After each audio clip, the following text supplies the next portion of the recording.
शांति। आज 22 अगस्त 2024 के बाबा के अनमोल मधुर महावाक्य सुनेंगे। आज की मुरली में बाबा कहे, तुम बच्चे सारे कल्प में ऑलराउंड पार्ट बजाते हो।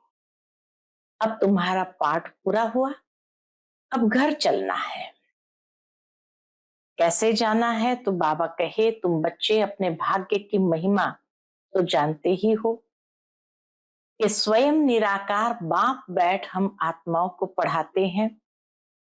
दुनिया में तो मनुष्य मनुष्य को पढ़ाते हैं, लेकिन यहाँ भगवान हमें पढ़ाते तो कितने भाग्यशाली हुए।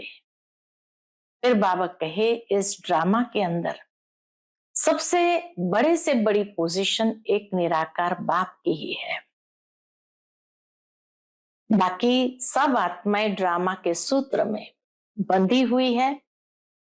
सबसे बड़ा पोजीशन सिर्फ एक परमात्मा का है। तो सुनते हैं आज के बाबा के अनमोल मधुर महावाक्य। ओम शांति। मीठे बच्चे, तुमने सारे कल्प में ऑलराउंड पार्ट बजाया है। अब पार्ट पूरा हुआ, अब घर चलना है। आज की मुरली से प्रश्न है, तुम बच्चे अपने भाग्य की महिमा इन शब्दों में करते हो। उत्तर है, हम है ब्राह्मण चोटी, हमें निराकार भगवान बैठ पढ़ाते हैं। दुनिया में मनुष्य मनुष्य को पढ़ाते, लेकिन हमें स्वयं भगवान पढ़ाते हैं। तो कितने भाग्यशाली हुए। दूसरा प्रश्न, इस ड्रामा में सबसे बड़ा पोजीशन किसका है? उत्तर, निराकार बाप का। वह तुम सब आत्माओं का बाप है। सब आत्माएं ड्रामा के सूत्र में बंधी हुई है। सबसे बड़ा पोजीशन बाप का है। ओम शांति। रूहानी बच्चों से रूहानी बाप पूछ रहे हैं। क्या पूछ रहे हैं? मीठे मीठे बच्चों, अपना घर शांति धाम याद है? जाना भी है अपने घर में तो शांति धाम याद है? भूल तो नहीं गए हो? अब 84 का चक्र पूरा हुआ। कैसे पूरा हुआ यह भी तुम समझ गए हो। सतयुग से लेकर कलयुग अंत तक ऐसे और कोई भी पूछ न सके। मीठे मीठे लाडले बच्चों से बाबा पूछते हैं, अब घर चलना है ना? घर चलकर फिर सुखधाम में आना है। ये सुखधाम तो नहीं है, ये दुनिया सुखधाम तो नहीं है। यह है पुरानी दुनिया, दुख धाम। वह है शांति धाम और सुख धाम। अब इस दुख से मुक्त हो जाना है मुक्ति धाम। मुक्ति धाम अथवा शांति धाम जैसे कि सामने खड़े हैं, वह है घर। फिर तुम नए विश्व में आएंगे जहां पवित्रता सुख शांति भी होगी। यह तो समझते हुए ना? बाबा कहे, यह तो समझते हैं ना? गाते भी यह है, बाप को भी पुकारते हैं, हे पतित पावन, इस पतित दुनिया से हमको ले चलो, इसमें बहुत दुख है, हमको सुख में ले चलो। स्मृति में आता है? बाबा कहे, ये पुकारा है तो स्मृति में आता है। स्वर्ग को सब याद करते हैं, शरीर छोड़ा कहेंगे स्वर्ग पधारा। Left for heavenly abode, English में भी कहते हैं लेफ्ट फॉर हेवनली अबोर्ड। किसने लेफ्ट किया? आत्मा ने। शरीर तो नहीं जाता है, आत्मा ही जाती है। अभी तुम बच्चे ही शांति धाम सुख धाम को जानते हो और कोई नहीं जानते। तुम बच्चों की बुद्धि में नॉलेज है शांति धाम क्या है और सुख धाम क्या है। तुम सुख धाम में थे, अब फिर दुख धाम में आए हो।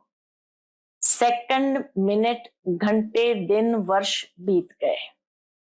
अब 5000 वर्ष में बाकी कुछ दिन रहते हैं। बाप बच्चों को स्मृति दिलाते रहते हैं। बहुत सहज बात है। इसमें मूंझने की तो दरकार ही नहीं है। आत्मा 84 जन्म कैसे लेती है?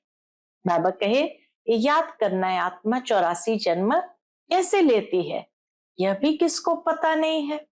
लाखों वर्ष की बात तो किसको याद भी रहना मुश्किल है। यह है ही 5000 वर्ष की बात। व्यापारी लोग भी स्वास्तिका चौपड़े पर निकालते हैं, उसको गणेश कह देते हैं, श्री गणेश कहते हैं। गणेश को हाथी की सूंड दिखाते हैं। मनुष्य पैसा खर्च करते हैं, चित्र आदि बनाते हैं, इसको कहा जाता है वेस्ट ऑफ टाइम। तुम्हारे में कितनी ताकत थी वह दिन प्रतिदिन कम होती गई है। जैसे मोटर से पेट्रोल कम होता जाता है, अब तो तुम बहुत कमजोर हो गए हो।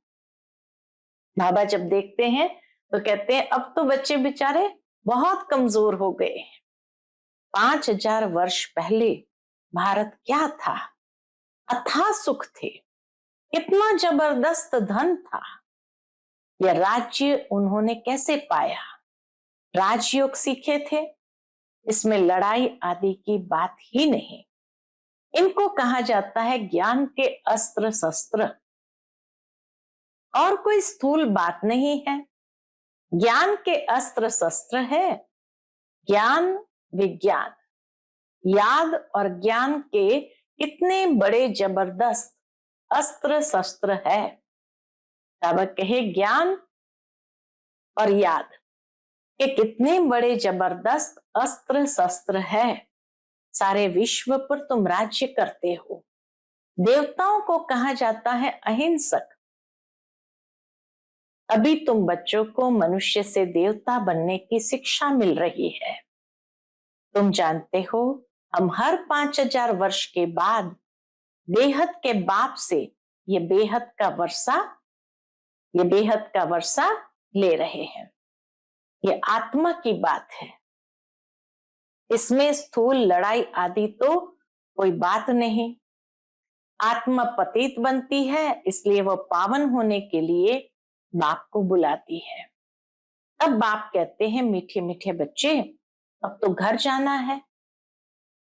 यह है जीव आत्माओं की दुनिया, वह है आत्माओं की दुनिया। उसको जीव आत्माओं की दुनिया नहीं कहेंगे, परमधाम को जीव आत्माओं की दुनिया नहीं कहेंगे। ये घड़ी घड़ी स्मृति में लाना चाहिए। हम दूर देश के रहने वाले हैं, हम आत्माओं का घर है ब्रह्मांड। यह भी बुद्धि में रहे, हम वहां रहते हैं। हम आकाश तत्व से पार, जहां सूर्य चांद भी नहीं होते, हम वहां के रहने वाले यहाँ पाठ बजाने आए हैं। 84 का पाठ बजाते हैं। सब तो 84 जन्म ले नहीं सकते, आहिस्ते आहिस्ते ऊपर से उतरते आते हैं। हम ऑलराउंडर है। सब काम करने वालों को ऑलराउंडर कहा जाता है।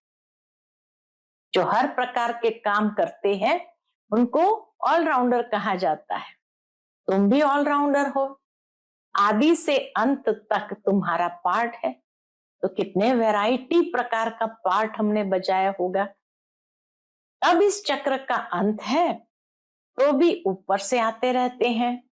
बहुत बच्चे रहे हुए हैं जो ऊपर से आते रहते हैं, वृद्धि को पाते रहते हैं। बाप ने तुम बच्चों को हम सो का अर्थ भी समझाया है। वह लोग तो कहते हम आत्मा सो परमात्मा, उनको तो ड्रामा के आदि मध्य अंत ड्यूरेशन आदि का भी कुछ पता नहीं है। तुमको बाप ने समझाया है इस शरीर में तुम अभी ब्राह्मण हो। प्रजापिता ब्रह्मा द्वारा शिव बाबा ने तुमको एडॉप्ट किया है, पढ़ाते हैं। यह तो याद रहना चाहिए ना, बाप हमको पढ़ा रहे हैं। वह ऊंच ते ऊंच भगवान है। सभी आत्माएं इस ड्रामा के धागे में पिरोए हुए हैं। अभी तुम जानते हो हम शुरू में देवता थे, फिर हम सो क्षत्रिय धर्म में आए, अर्थात सूर्यवंशी से चंद्रवंशी में आए, इतने जन्म लिए, यह सब पता होना चाहिए। यह नॉलेज पहले तुम्हारे में बिल्कुल नहीं थी, अभी बाप ने समझाया है। ये वर्णों की बाजोली है। अभी फिर शूद्र से ब्राह्मण बने हो, ब्राह्मण से फिर देवता बनेंगे। विराट रूप दिखाते हैं ना। तुम्हारी बुद्धि में सारा ज्ञान है, सारा आदि मध्य अंत का ज्ञान बाबा कहे तुम्हारी बुद्धि में है। कैसे हम नीचे उतरे, फिर ब्राह्मण कुल में आए, फिर डीटी डिनाइस्टी में आए, अभी तुम ब्राह्मण हो चोटी। चोटी सबसे ऊंच होती है। तुम्हारे जैसा ऊंच कुल कौन कहलावे। भगवान बाप आकर तुमको पढ़ा रहे हैं। तुम कितने भाग्यशाली हो। अपने भाग्य की कुछ महिमा तो करो। बाहर में तो सब मनुष्य मनुष्य को पढ़ाते हैं। यह तो है निराकार बाप। ये बाप कल्प कल्प एक ही बार आकर नॉलेज देते हैं।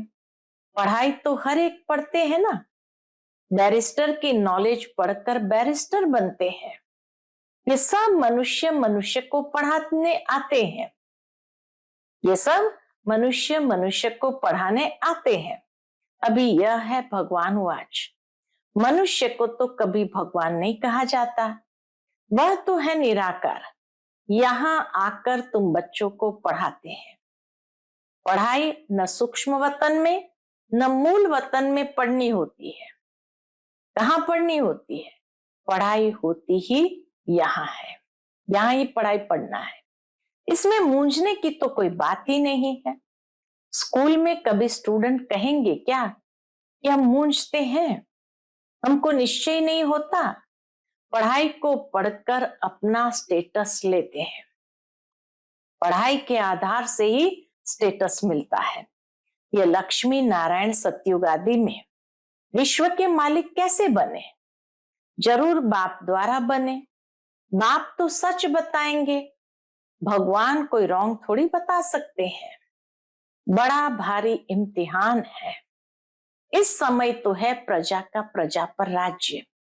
राजा रानी है नहीं। सतयुग में थे, अभी कलयुग अंत में है नहीं। इसको कहा जाता है पंचायती राज्य। इस समय दुनिया में है पंचायती राज्य। गीता में लिख दिया है कौरव और पांडव। रूहानी पंडित तो तुम हो ना। सबको रूहानी घर का रास्ता बताते हो। वह है तुम आत्माओं का रूहानी घर। रूह जन्म लेकर पाठ बजाती है। यह बातें तुम्हारे सिवाय और कोई नहीं जानते। ऋषि मुनि आदि कोई भी न रचता को न रचना के आदि मध्य अंत को जानते हैं। लाखों वर्ष कह देते हैं, परंतु उनका भी कोई पूरा हिसाब किताब नहीं है। आधा आधा भी हो न सके। पूरा आधा सुखधाम, फिर पूरा आधा दुखधाम। यह है पतित दुनिया विशस और वह है प्राइसलेस। बाप कितना ऊंच ते ऊंच है, परंतु कितना साधारण है। कोई बड़े आदमी ऑफिसर्स आदि से मिलते हैं तो उनको कितना रिगार्ड देते हैं। पतित दुनिया में पतित मनुष्य ही पतितों का दीदार करते हैं। पतित दुनिया में पतित मनुष्य ही पतितों का दीदार करते हैं। पावन तो है ही गुप्त, बाहर से दिखाई कुछ नहीं पड़ता। बाप को कहा जाता है नॉलेजफुल, ब्लिसफुल। सब बातें बाप में फुल है। हर प्रकार के गुण बाप में फुल है, इसलिए उनको ज्ञान का सागर कहा जाता है। हर एक मनुष्य के पोजीशन की महिमा अलग अलग है। वजीर को वजीर, प्राइम मिनिस्टर को प्राइम मिनिस्टर कहेंगे। यह फिर है ऊंचते ऊंच भगवान। सबसे बड़ा पोजीशन है किसका? निराकार बाप का, जिसके हम सब बच्चे हैं। वहां हम सब बाप के साथ परमधाम में रहते हैं। वह है घर। यहाँ सबको अपना अपना पाठ मिला हुआ है, तो एक जन्म का भी पाठ बजाकर वापस चले जाते हैं। बाप समझाते हैं ये मनुष्य सृष्टि का वैरायटी झाड़ है, यह मनुष्य सृष्टि का वैरायटी झाड़ है, एक न मिले दूसरे से। इतना वैरायटी है, एक न मिले दूसरे से। आत्मा तो एक जैसी है, आत्मा बिंदु एक जैसी है, बाकी शरीर एक न मिले दूसरे से। नाटक भी दिखाते हैं जिसमें एक जैसी दो शक्ल बनाते हैं, जिसमें मूंझ जाते हैं कि पता नहीं हमारा पति यह है या यह है। ये तो बेहद का खेल है, इसमें एक न मिले दूसरे से। हर एक के फीचर्स अलग अलग है। आयु भले एक जैसी हो परंतु फीचर्स एक जैसे हो न सके। हर जन्म में फीचर्स बदलते जाते हैं। कितना बड़ा बेहद का नाटक है, उनको जानना चाहिए ना। सारे सृष्टि के आदि मध्य अंत का ज्ञान तुम्हारी बुद्धि में है। हर एक का ड्रामा में जो पार्ट है वही बजाएंगे। सोचो इस ड्रामा के वंडरफुल बात को। 84 जन्म में इतने 800 करोड़ आत्माओं का एक की शक्ल न मिले दूसरे से, एक जन्म की शक्ल न मिले दूसरे जन्म में। क्यों? क्योंकि सतो प्रधान आत्माओं की शक्ल ही अलग होगी, वो तेज होगा। वो शक्ल अगर इस दुनिया में आ भी जाए तो भी वो चमक नहीं है, वो तेज नहीं है, तो एक जैसी तो नहीं कहेंगे।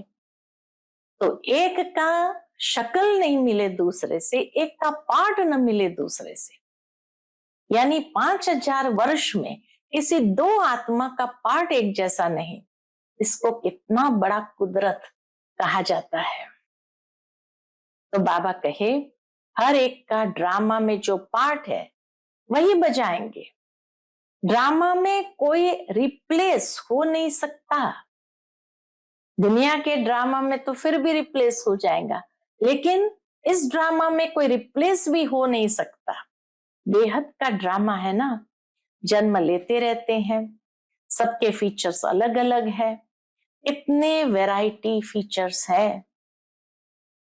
ये नॉलेज सारी बुद्धि से समझने की है, कोई किताब आदि है नहीं। गीता का भगवान हाथ में गीता ले आता है क्या? वह तो ज्ञान का सागर है, पुस्तक थोड़ी ले आया। पुस्तक तो भक्ति मार्ग में बनते हैं, तो यह सब ड्रामा में नूंद है। एक सेकंड न मिले दूसरे से। तुम बच्चों को तो सब समझा दिया है। चक्र पूरा हो फिर नए सिर शुरू होगा। अभी तुम पढ़ रहे हो, बाप को भी तुम जान गए हो, रचना को भी जान गए हो। मूल वतन से यहाँ आते हो किस लिए? पार्ट बजाने के लिए। स्टेज कितनी बड़ी है, इनका कोई माप नहीं हो सकता। वर्ल्ड ड्रामा की स्टेज का माप हो नहीं सकता है, कोई भी पहुंच नहीं सकते। सागर और आकाश का कोई अंत नहीं पा सकते, इसीलिए बेअंत गाया हुआ है। भक्ति मार्ग में कोई कोई शब्द बहुत एक्यूरेट है कि ये संसार बेअंत है, अर्थात इसका अंत कोई भी पा नहीं सकता है, इसलिए बेअंत गाया जाता है। आगे इतनी कोशिश नहीं करते थे, अभी कोशिश करते हैं। साइंस भी अभी है, फिर कब शुरू होगी? जब उन्हों का पार्ट होगा। तो इतनी यह सब बातें शास्त्र में थोड़ी है। सुनाने वाले के बदले सुनने वाले का नाम डाल दिया है। यह काली आत्मा, ये गोरी आत्मा, काली आत्मा, इनके द्वारा सुनकर गोरी बनती है। नॉलेज से फिर कितना ऊंच पद मिलता है। यह है गीता पाठशाला। कौन पढ़ाते हैं? भगवान राजयोग सिखाते हैं अमरपुरी के लिए, इसलिए इनको अमर कथा भी कहा जाता है। जरूर संगम पर ही सुनाई होगी, अमर कथा जरूर संगम पर ही सुनाई होगी। जिन्होंने कल्प पहले पढ़ा है वही आकर फिर पढ़ेंगे और नंबरवार पद पाएंगे। तुम यहाँ कितनी बार आए हो? अनगिनत। कोई पूछे ये नाटक कब शुरू हुआ है, तुम कहेंगे यह तो अनादि चला आ रहा है, गिनती की बात हो नहीं सकती। पूछने का ख्याल भी नहीं आता। शास्त्र में सभी है भक्ति मार्ग की कहानियां, शास्त्र में सभी है भक्ति मार्ग की कहानियां जो पढ़ते रहते हैं। यहाँ तो अनेक भाषाएं हैं। सतयुग में अनेक भाषाएं आदि होती नहीं। एक धर्म, एक भाषा, एक राज्य की तुम स्थापना कर रहे हो। वे लोग तो शांति स्थापन करने की राय देने वालों को भी प्राइज देते रहते हैं। शिव बाबा तुमको सारे विश्व में शांति स्थापन करने की राय देते हैं। उनको तुम क्या प्राइज देंगे? शिव बाबा सारे विश्व में प्रैक्टिकली शांति स्थापन करने की राय देते हैं। उनको तुम क्या प्राइज देंगे? वह तो और ही तुमको प्राइज देते हैं, लेते नहीं है। ये समझने की बातें हैं। कल की बात है, जबकि इन्हों का राज्य था। अभी तो रहने की जगह नहीं है। अभी तो इस दुनिया में देखो रहने की जगह ही नहीं है। वहां तो 2-3 मंजिल बनाने की भी दरकार नहीं रहती, लकड़े आदि की भी दरकार नहीं।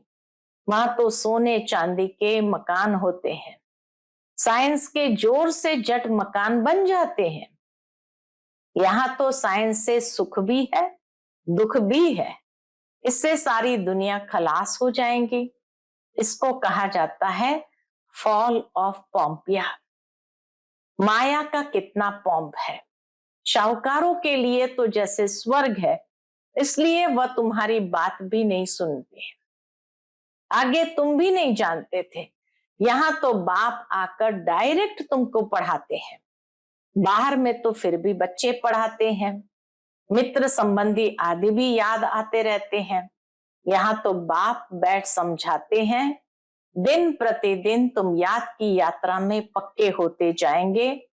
फिर तुमको कुछ भी याद नहीं आएगा, सिर्फ घर और राजधानी याद आएगी। फिर यह नौकरी आदि याद नहीं आएगी। मरेंगे ऐसे जैसे बैठे बैठे हार्ट फेल हो जाता। बाबा कहे मरेंगे ऐसे जैसे बैठे बैठे हार्ट फेल होते हैं। दुख की बात नहीं। हॉस्पिटल आदि तो कुछ भी नहीं होंगे। बाप को जान लिया और स्वर्ग के मालिक बने। तुम्हारा तो हक है, सबका नहीं, क्योंकि स्वर्ग में तो सब नहीं आएंगे ना। स्वर्ग में तो सब नहीं आएंगे ना। अच्छा, मीठे मीठे सिकिलदे बच्चों प्रति माता पिता बाप दादा का याद प्यार और गुड मॉर्निंग। रूहानी बाप की रूहानी बच्चों को नमस्ते।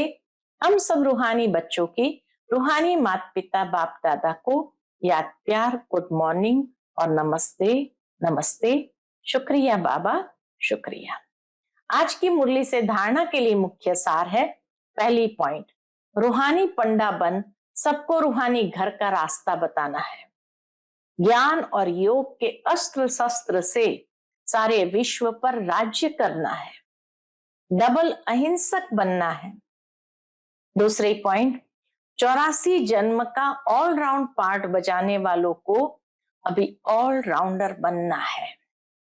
सब काम करने हैं। बेहद के वैरायटी ड्रामा में हर एक एक्टर का पार्ट देखते हुए हर्षित रहना है। आज का बाप दादा का मधुर वरदान हम बच्चों के प्रति है। अविनाशी उमंग उत्साह द्वारा तूफान को तोहफा बनाने वाले श्रेष्ठ ब्राह्मण आत्मा भव। अविनाशी उमंग उत्साह द्वारा तूफान को तोहफा बनाने वाले श्रेष्ठ ब्राह्मण आत्मा भव। उमंग उत्साही ब्राह्मणों की उड़ती कला के पंख है। उन्हीं पंखों से सदा उड़ते रहो। यह उमंग उत्साह आप ब्राह्मणों के लिए बड़े से बड़ी शक्ति है। नीरस जीवन नहीं है। उमंग उत्साह का रस सदा है। उमंग उत्साह मुश्किल को भी सहज कर देता है। वे कभी दिल शिकस्त नहीं हो सकते। उत्साह तूफान को तोहफा बना देते हैं। उत्साह किसी भी परीक्षा व समस्या को मनोरंजन अनुभव कराता है। ऐसी अविनाशी उमंग उत्साह में रहने वाले ही श्रेष्ठ ब्राह्मण है। ऐसे अविनाशी उमंग उत्साह में रहने वाले ही श्रेष्ठ ब्राह्मण है। आज का स्लोगन है, शांति की वास धूप जगा कर रखो तो अशांति की बांस समाप्त हो जाएगी। शांति की वास धूप जगा कर रखो तो अशांति की बांस समाप्त हो जाएगी। अच्छा, ओम शांति।